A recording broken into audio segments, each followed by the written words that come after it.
Hi there! So in this really short video I'm just going to do a quick recap of what's expected of you in unseen poetry in the exam.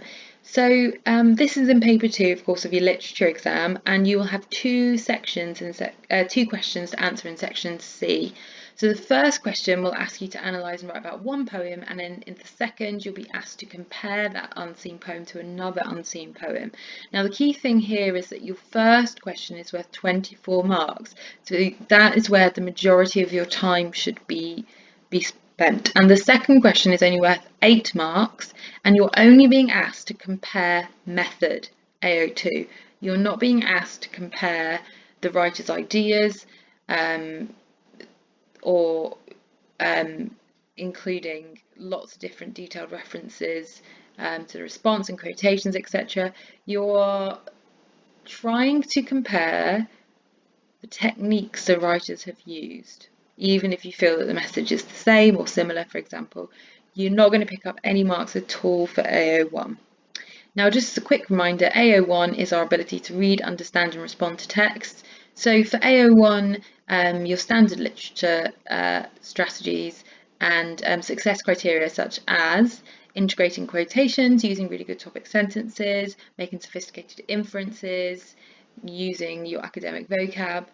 And AO2 is where you're going to analyse the language, structure and form if you want to get full marks for AO2, but you're using correct subject terminology and you're thinking about the impact of those choices and why the writer is using those choices, those sort of techniques to create meaning. Okay, and remember, this is where we stay away from talking about the writer's effect on the reader or the writer's choices and how a reader might respond. So the skills you're using for this poetry assessment are actually the same skills that you're using in the language paper when it's unseen. So you're having to decode, you're having to deduce, and you're having to infer based on a text that you've never seen before. If you don't understand the poem the first time you read it, don't panic. Read it again slowly and think about what the poem could be about on a basic level. Now remember, the question will often tell you a little bit about what the poem is about. So look for the clue there in the question, because it might say something like how the writer presents their thought, the speaker's view on tragedy or marriage or loss or love or an ideal life or autumn, those kind of things. So you'll know a little bit in summary what the poem is about before you start. Also, don't forget to think about the title, that's really important. So AO1 and AO2 are weighted equally, so that means your answer should include inference and language analysis, explaining the writer's language structural choices and the impact these have on a reader. But remember that we're going to try and focus on the impact of the choices, okay, and the writer's purpose or the writer's message, not how a reader might feel, because that often stops us from being able to make really sophisticated inferences. So don't forget your subject terminology. All the same literature rules apply. See if you can discuss multiple interpretations and ideas. Look for patterns, jump around the text, be exploratory, be critical.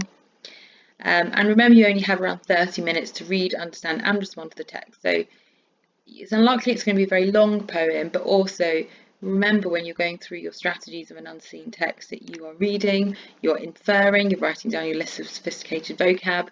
You are then going to highlight and annotate, and then you're going to prioritise which ideas can you say the most about. Can you group a few different quotations to support one idea in order to be really sophisticated and you be having that sort of autonomy where you're leading the response rather than responding to the poem. Okay, so thinking about dualcoding, remember our house. So we've got the house signifies the structure of the poem, we've got the viewpoint or the perspective or the voice, the language, techniques that are being used, place, messages and ideas. You can think about this as a checklist, or you can also think about it as a plan, but this will remind you of what you need to look for in the poem. And remember that similes and metaphors are only a tiny, tiny part of poetry. Think about all of these ideas before you start zooming into the bag of tricks.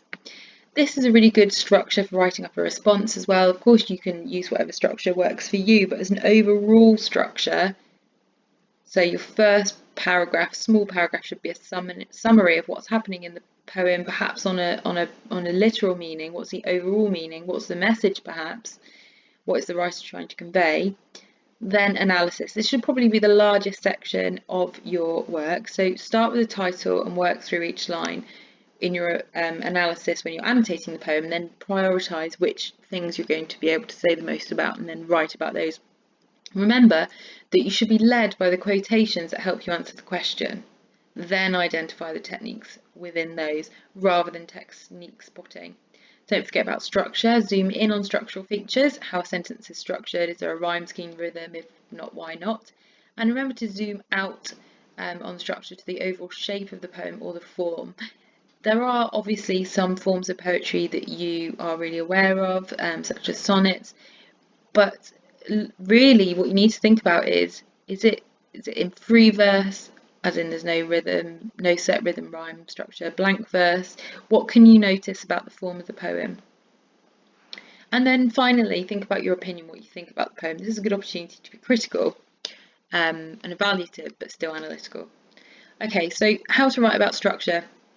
If we think about the fact that the house signifies our structure, the structure zoom out is what is the overall form of the poem, what's the type of poem, how many stanzas are there and why, is there a rhyme scheme and why, what is the tone and mood and does this change, what's the function of the start and the end of the poem, because a poet would have thought really carefully about where the poem starts and why and how it progresses and then how it ends.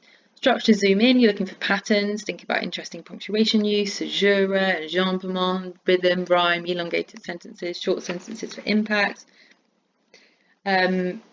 just to name a few.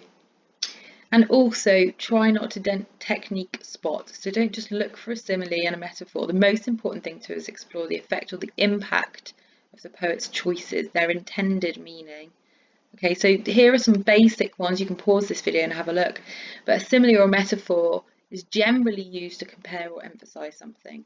So you need to think about what you think it's trying to compare or what it is trying to emphasize. Think about what the overall message of the poem is. Okay, so that's a really quick run through. Hopefully that's helped give you a bit of a memory jogger and remind you of what you need to do to be successful in unseen poetry.